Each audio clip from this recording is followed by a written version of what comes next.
하나님의 말씀을 증거하겠습니다. 오늘 우리가 세례 예식을 베풀었는데 이 세례라는 의미는 씻는다, 깨끗이 한다라는 의미를 가지고 있습니다. 구약에 하나님의 말씀대로 성막을 짓고 성전을 지었는데 성전 입구에 물두멍이 있습니다. 이 물두멍은 지름이 10m가 되는 큰 물이 담긴 그릇입니다. 그 물두멍의 의의는 뭐냐? 거기에다가 손과 발을 씻는 거예요. 어떻게 우리 죄인 된 사람이 거룩하신 하나님의 성전에 그냥 들어갈 수 있느냐? 그래서 우리 육체를 깨끗이 하는 겁니다. 그런데 거기에는 그런 의미만 있는 게 아니라 거룩하신 하나님께 우리의 마음을 깨끗이 하는 의식이 있습니다. 자, 이 의식이 유대인들에게는 사실 큰 의미가 없습니다. 성전 들어갈 때는 의미가 있지만 세례 예식은 의미가 없어요. 왜냐? 유대인들은 아브라함의 자손이라는 그 표시로 특히 아들이 태어나면은 태어난 지 8일 만에 뭘 받습니까? 할례를 받아요. 그렇기 때문에 이 세례 예식은 잘 하지 않는 겁니다. 근데 어느 때 하냐? 만약 이방인들이 유대인과 결혼하거나 유대 민족이 될 때, 하나님의 백성이 될 때 조건을 거는 거죠. 할례 받아야 됩니다. 그리고 또 하나가 세례 받아야 됩니다. 하나님께 예배 드려야 됩니다. 그 두 번째가 세례 받는 거예요. 왜요? 이방인들은 다 부정한 사람들, 다 더러운 사람들로 인식됐는데 그분들과 함께하기 위해서는 과거의 더러운 것을 깨끗이 다 잊어버리고 다 뒤로 하고 새로 씻음을 받으라는 의미가 있습니다. 자, 그런데 세례 요한이 한 세례는 또 틀린 거예요. 세례 요한은 예수님보다 6개월 전에 왔습니다. 예수님 오기 전이 Before Christ, BC. 예수님 온 후가 에노 도미니, AD, 기원 후. 그런데 그 기점으로 해서 BC 500년까지 500년 동안은 하나님 말씀이 잘 전해지지가 않았어요. 구약 성경을 기록한 흔적도 없고 또 좋은 선지자가 나와서 하나님의 말씀을 증거한 흔적도 없습니다. 비록 그리스, 로마 같이 세상적으로는 멋지고 화려한 것 같지만 하나님의 말씀은 죽어 있어요. 영적으로 죽은 이 상황에서 이 어둠과 지악을 일으킬 수 있는 방법이 뭐냐? 그것은 회개하고 세례를 받는 거예요. 그래서 이 요한의 세례는, 이 세례 요한의 세례는 유대인이나 이방인들이나 하나님 앞에 나오는 백성에게 과거의 모든 죄악을 다 씻어버리고 회개를 통해서 새 사람을 얻는 귀한 예식이 되는 것입니다. 자, 오늘 우리가 짧은 시간에 무려 유아세례, 입교, 세례식을 했습니다. 여러분이 참여했습니다. 특히 세례 예식할 때 제가 4가지를 물어봤어요. 4가지를. 근데 4번째 빼고 3번째 다 들어간 단어가 뭔지 한번 보세요. 첫 번째, 하나님 앞에 죄인인 줄 알며 그의 자비하심으로 구원 얻을 것을 믿습니까? 두 번째, 예수님은 하나님의 아들 되심과 죄인의 구주가 되심을 믿습니까? 세 번째, 성령님의 은혜만 의지하고 그리스도를 따르는 자가 되고 모든 죄악을 버리고 그의 가르침과 본을 따라 살기로 생각합니까? 자, 4번째는 교회에 관한 거고 나머지 3번째 다 뭡니까? 우리 죄인됨을 고백하는 거야. 주님, 연약한 죄인입니다. 우리 힘으로 이 죄악된 세상 살아갈 수 없으니까 하나님께서 능력 주세요. 우리 주님 그 구원의 사역 믿고 담대하게 나갔습니다. 이렇게 죄인임을 고백하고 씻음을 받고 새 사람을 되는 과정이 바로 이 세례 예식입니다. 세례 예식을 통해서 하나님과 가까워지고 하나님과 연합하고 하나님과 하나가 되는 것입니다. 그래서 로마서 6장 4절에서 5절까지 말씀을 보면은 시작. 그러므로 우리가 그의 죽으심과 합하여 세례를 받음으로 그와 함께 장사되었나니 이는 아버지의 영광으로 말미암아 그리스도를 죽은 자 가운데서 살리심과 같이 우리를 또한 새 생명 가운데서 행하게 하려 함이라. 만일 우리가 그의 죽으심과 같은 모양으로 연합한 자가 되었으면 또한 그의 부활과 같은 모양으로 연합한 자도 되리라. 아멘. 자, 세례는 무슨 의미를 가지고 있습니까? 주님과 연합하는 거예요. 난 이제 세상에 살고 있지만 세상의 사고, 세상의 어떤 흐름, 세상의 어떤 사고방식 이것대로 살지 아니하고 주님의 뜻대로 살겠다는 다짐이자 고백입니다. 자, 그리고 세례 요한은 나는 물로 세례를 주지만 내 뒤에 오시는 분은 나보다 능력이 많으시니 나는 그분의 신을 들기도 감당치 못합니다.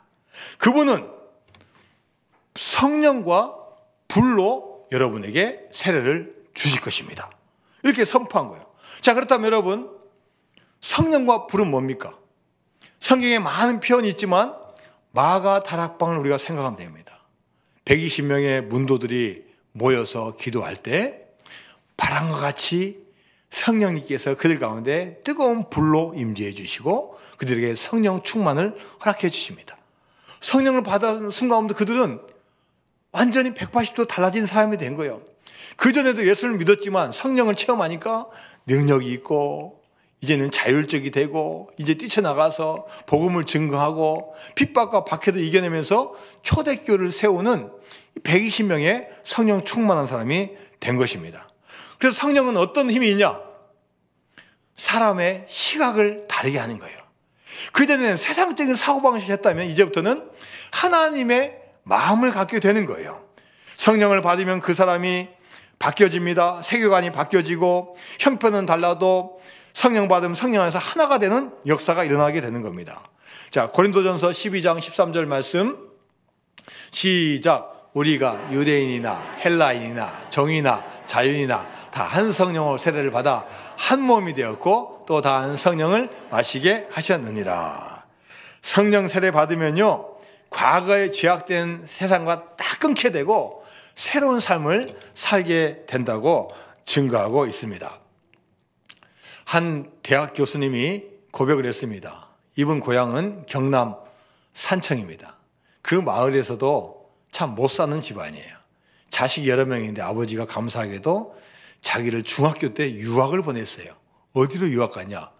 대구로 갔어요. 대구 중학교에 들어갔는데 시골에 살다가 대구 가니까 아이고 이거 보니까 눈이 번쩍번쩍해요. 그래서 공부는 뒤로 하고 놀러 다니고 또 머리가 잘 안 따라주니까 아이고 공부하면 뭐하냐? 이게 시간이 가다 보니까요 1학기 통신표를 성적표를 받아보니까 반에서 68명인데 끝에서 1등이에요. 그러니까 몇 등이에요? 68등을 한 거예요. 이제 죽었다. 이제 아버지가 이거 나 위해서 이렇게 뼈 빠지게 돼서 유학 보냈는데 어떻게 할까?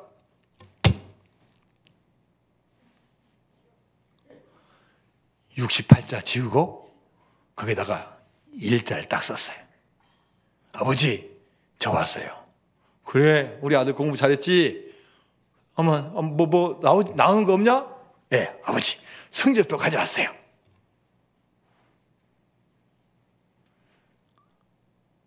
동네 사람들이 물어봅니다. 어이 자네 아들 어떻게 공부 잘해? 아들이 어쩌다가 1등을 했는가 봐. 자식이 1등 했으면 한턱 내야지. 집안 잔치가 벌어졌어요. 그 집안의 재산 목록 1호인 돼지를 잡아가지고 온 마을 사람들 불러서 잔치를 벌입니다. 이 중학생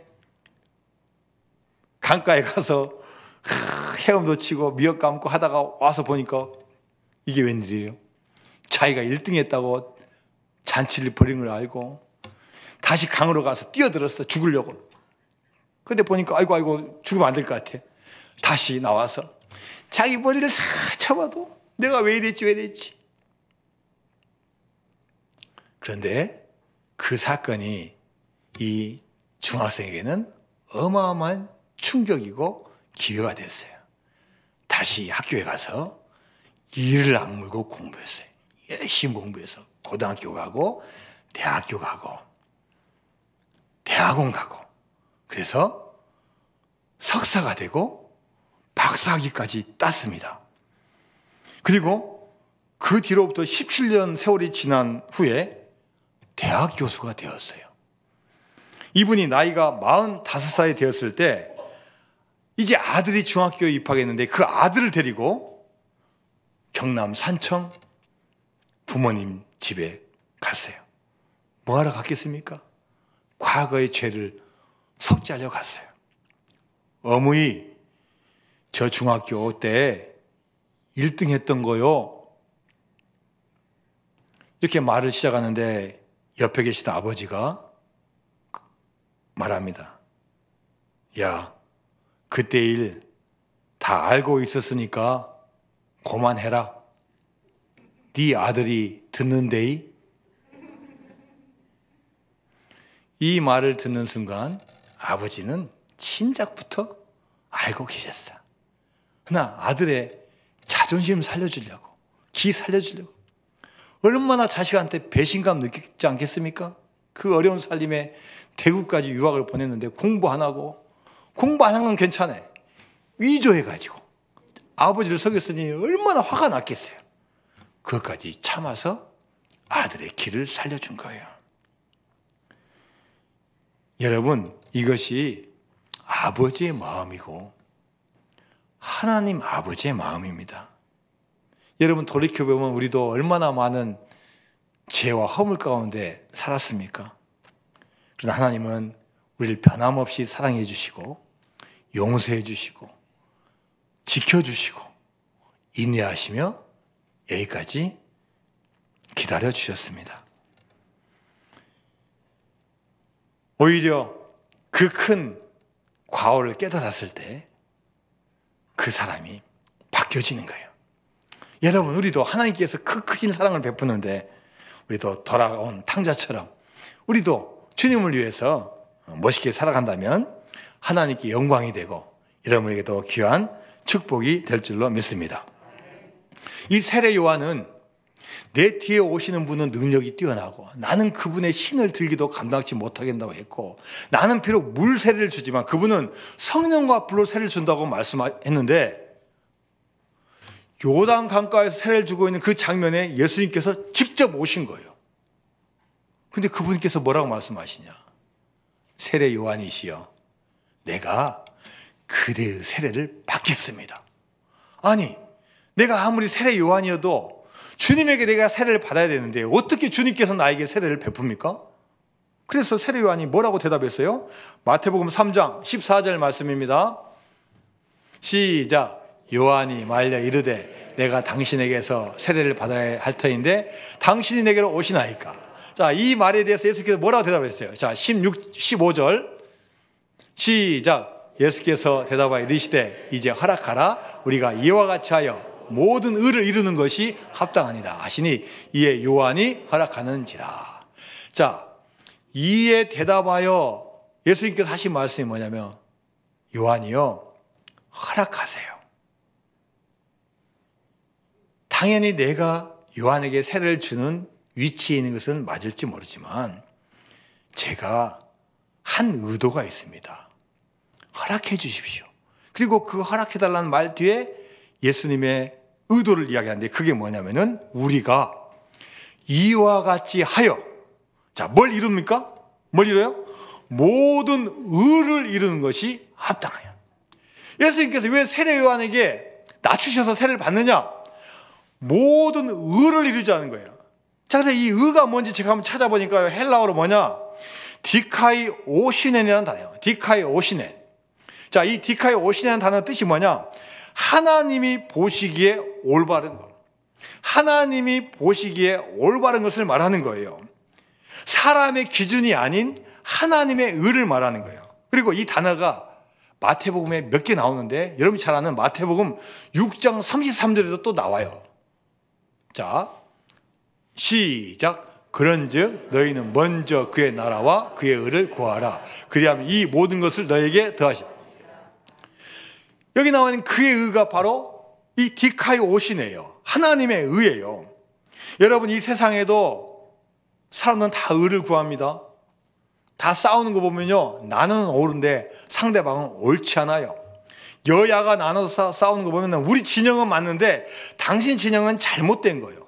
심지어 부부 싸움도 마찬가지예요. 왜 나는 옳은데 왜 당신은 틀리냐라고 자기 의를 위해서 싸우는 게 우리 인간이라는 거예요. 그런데 여러분, 우리가 구해야 될 거 뭐냐?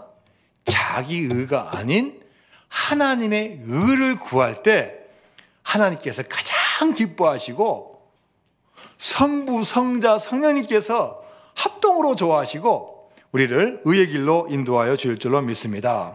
여러분, 그러나 우리는 대부분 나 의를 먼저 찾는 거예요. 내가 옳은 것 찾는 거예요. 그러다가 맨 나중에 가서 아유, 이제는 이제 살 만큼 살았으니까 하나님 의를 한번 구해보자 하는데 사실 그것도 하나님의 의가 아니에요.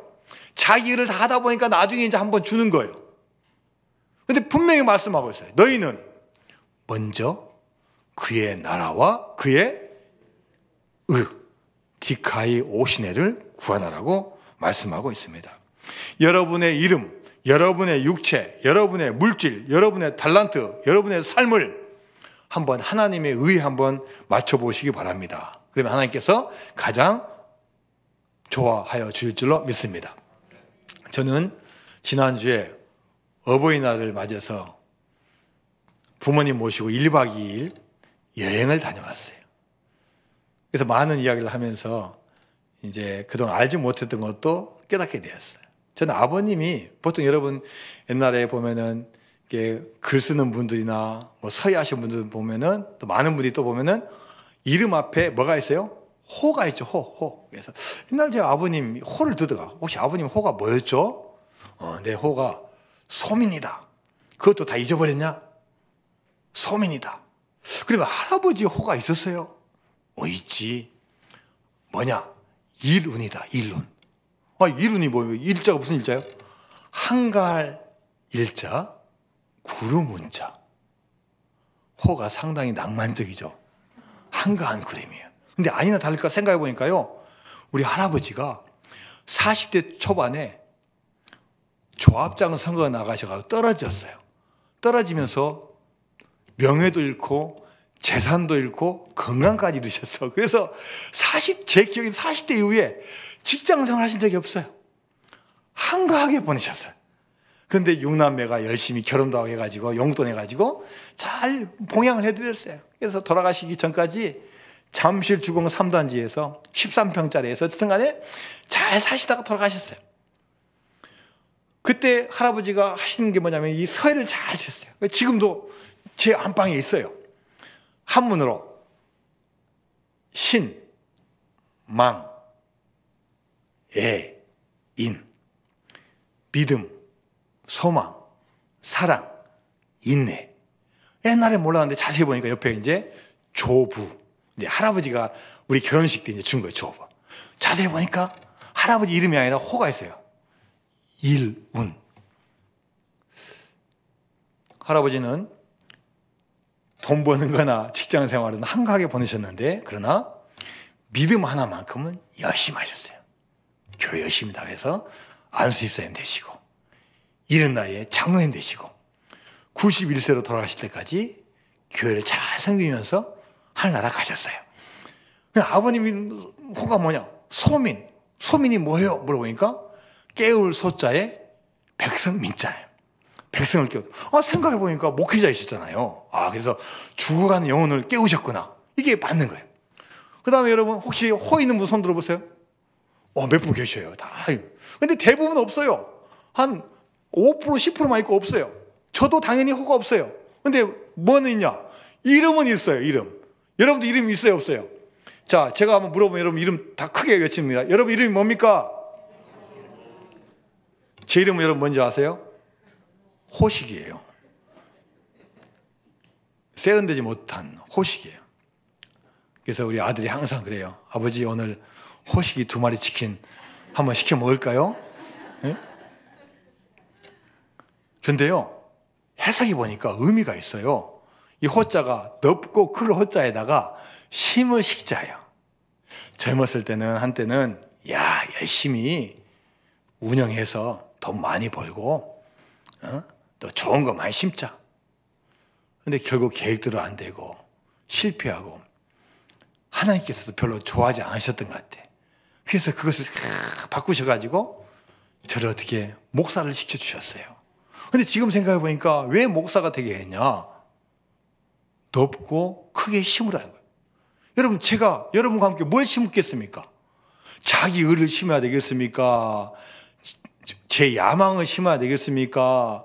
제 어마어마한 물질을 심어야 되겠습니까? 뭘 심어야 되겠습니까? 저와 여러분 같이 복음의 씨앗을 심고 넓고 크게 심어서 하나님의 의를 이루어야 될 줄로 믿습니다. 자, 고린도 후서 5장 21절 말씀 한번 같이 볼까요? 시작. 하나님이 죄를 알지도 못하신 이를 우리로 대신하여 죄로 삼으신 것은 우리로 하여금 그 안에서 하나님의 의가 되게 하려 하십니다. 여러분, 예수님도요, 예수님 자신의 의를 위해서 사신 게 아니에요. 그분의 인생의 목적이 자기 의라면요, 나는 하나님의 아들이다, 내가 왜 십자가 져야 되냐, 꼭 이 방법만 하나님의 영광을 위한 거냐, 아마 거부하셨을 거예요. 그런데 그분은 죄가 없는 분이지만 하나님의 의를 위하여 자신이 희생해서 십자가에 못 박혀 죽으신 거예요.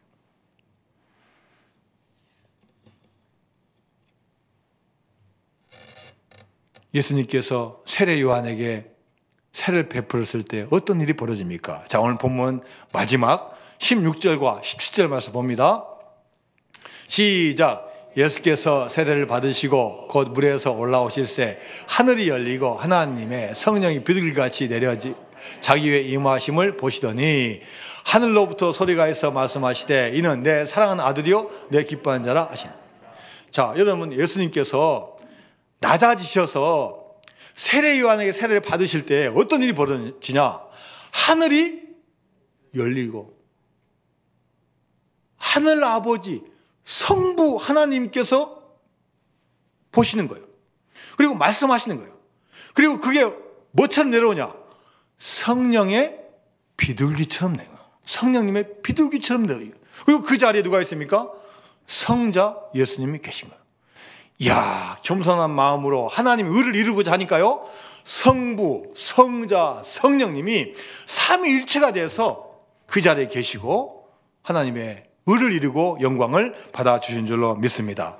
예수님께서 이렇게 세례를 받으시고 3년간의 공생애를 마치시고 이제 하늘로 올라가시기 전에 우리에게 마지막 사명을 주시는 거예요. 마태복음 28장 18절에서 20절까지 말씀 시작. 예수께서 나와 말씀하여 이르시되 하늘과 땅의 모든 권세를 내게 주셨으니 그러므로 너희는 가서 모든 민족을 제자로 삼아 아버지와 아들과 성령의 이름으로 세례를 베풀고 내가 너희에게 분부한 모든 것을 가르쳐 지키게 하라. 볼지어다 내가 세상 끝날까지 너희와 항상 함께 있으리라 하시니라. 할렐루야. 우리가 할 게 뭐냐? 제자 삼고 세례 주고 받고 또 가르치고 배우고 또 세상 끝날 날까지 주님의 복음을 전하는 귀한 사명자가 되어야 될 줄로 믿습니다. 자, 오늘 우리는 귀한 날을 맞이했습니다. 세례 예식을 베풀었습니다. 여기 계신 많은 분들은 다 세례를 받으셨어요. 세례는 어떤 의미가 있습니까? 우리가 다시 세례 받을 때 그 감격을 우리가 가져야 됩니다. 물론 어떤 목사님이 어떤 것을 물어봤는지 내가 어떻게 대답했는지 잘 알 수는 없지만 중요한 것은 주님과 연합하는 삶을 살아가기로 결단했다는 거예요. 여러분, 그 마음 가지고 초심 잃지 않고 주님의 길 잘 달려가서 하나님께 칭찬받는 귀한 분 되기를 주님의 이름으로 축원드립니다. 우리 하나님 아버지의 마음 같이 찬양합니다.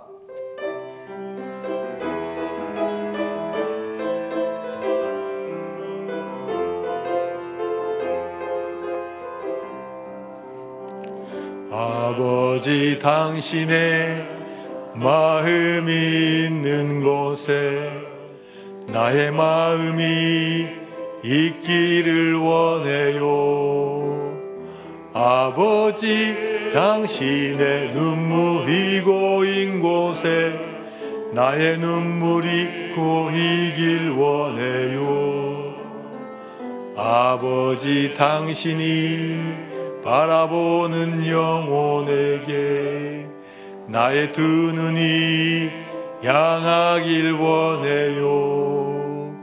아버지, 당신이 울고 있는 어두운 땅에 나의 두 발이 향하길 원해요.